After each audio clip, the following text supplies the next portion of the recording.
2004, world-renowned scientist Dr. Joe McCord formulated the modern-day version of the product called Protandim. That formulation initiated a peer-reviewed human clinical study which concluded that the all-natural supplement Protandim could effectively reduce oxidative stress 40% in 30 days. Because no other drug, supplement, vitamin, or food had been remotely as effective at reducing oxidative stress, ABC News primetime investigative reports decided to send its investigation team to meet with Dr. McCord and put Protandim to the test.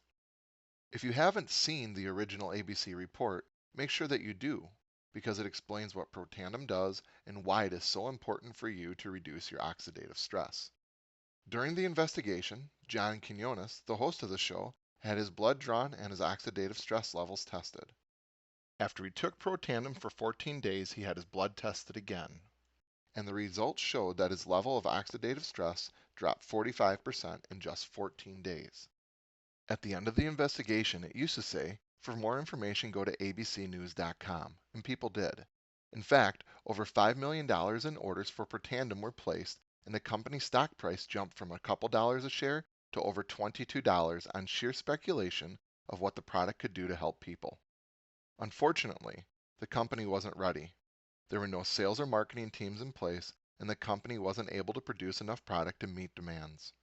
Because of this, many people didn't receive their product, and the result was that people forgot about Protandim, and the unexpected momentum created by the investigative report was lost. However, because Dr. McCord was a world-renowned researcher, universities from around the world contacted McCord to see if they could conduct their own research on the breakthrough supplement. McCord agreed, and the research began. Today, there are 17 peer-reviewed studies on Protandim that have been conducted by major universities and institutions from around the world, with more on the way. Once the company was able to catch up with the production, Protandim was placed on store shelves and sold online at places like GNC, Rite Aid, and CVS pharmacies.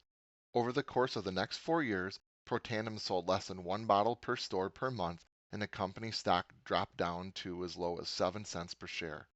The board of directors were frustrated. They knew that they had a breakthrough product, but the sales were struggling. At that point, the decision was made to bring in a team of experts. Their job was to find a way to get the product out to the masses. After a lot of careful consideration, the suggestion was made to distribute Protandim through the industry of direct sales. The experts suggested that there was a story to be told, and the best way to tell that story was friend to tell friend, just like when you share a good movie or a book. At first, the board of directors didn't like the idea, but with the stock failing and sales slumping, they decided to give it a try. For 6 months, a small group of direct salespeople competed with all the stores around the country. The result? The small group of direct salespeople outsold the national franchises by over 300%. And in January of 2010, the decision was made to remove Protandim from the store shelves and put it in the hands of direct sales only. That decision grew sales from $3 million per year in 2009 to over $214 million by the year 2014. What makes this opportunity so unique is that LifeVantage wasn't a network marketing company looking to create a product. It was a scientifically proven product that was in need of a new method of distribution.